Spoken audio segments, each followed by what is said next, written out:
இன்றே டவுன்லோட் செய்து உங்கள் ஃபேவரட் ஷோக்களை என்ஜாய் பண்ணுங்க.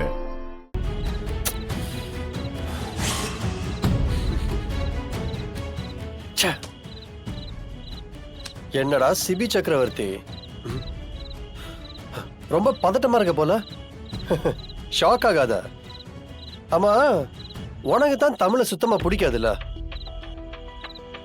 அவ தொலைஞ்சா உனக்கு சந்தோஷம் தானே? ரொம்ப சந்தோஷமா தானே ஆடிட்டு இருந்த. இப்ப என்ன திடீர் பதட்டம்? நான் ஒன்னும் அவ மேல இருக்கிற அக்கறைகள் தெரியல. பின்ன எல்லாம் ஒரு ஹியூமனிட்டி தான். ஓ, மனிதாபிமானம். இதே உன் பக்கத்து தெருவுல பக்கத்து வீட்டுல யாராவது காணாம போயிருந்தா இதே மாதிரிதான் துடிப்பியா? ஆமா, உன் கூட சம்யுக்தான்னு ஒருத்தி இருப்பாளே, அவ தொலைஞ்சு போனாலும் இதே மாதிரிதான் தேடிவாடா?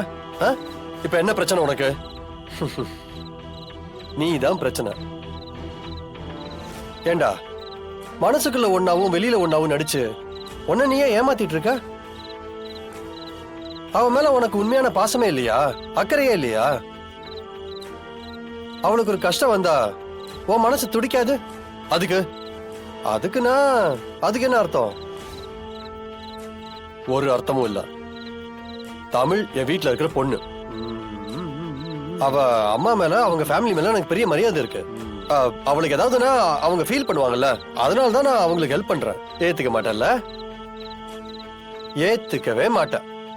என்ன ஏத்துக்கணும்? சரி, பரவாயில்ல, விடு. உன்னை பத்தி தான் எனக்கு நல்லா தெரியுமே. ஆனா ஒண்ணுடா, உன் அப்பாவுக்கு நடந்த ஒரு அசம்பாவிதத்தையே உன்னால ஏத்துக்க முடியல. அதுக்கு காரணம் நீதான்னு மனசுக்குள்ள புழுங்கிக்கிட்டு இருக்க. இந்த நிமிஷம் வரைக்கும் உன் அப்பாவை உன்னால ஃபேஸ் பண்ணவே முடியல. இதுவே உன்னால தமிழுக்கு ஏதாவது ஆச்சுன்னா உன்னையே உன்னால மன்னிக்க முடியுமாடா? சத்தியமா சொல்றேன், மன்னிக்கவே முடியாது. ஏய், இப்ப என்ன விட்டு போறியா இல்லையா? எதுக்கு இப்படி டார்ச்சர் பண்ற? தமிழுக்கு எதுவும் ஆகாது, அவளை நான் கண்டுபிடிப்பேன். Okay, cool. நான் போயிடுறேன்.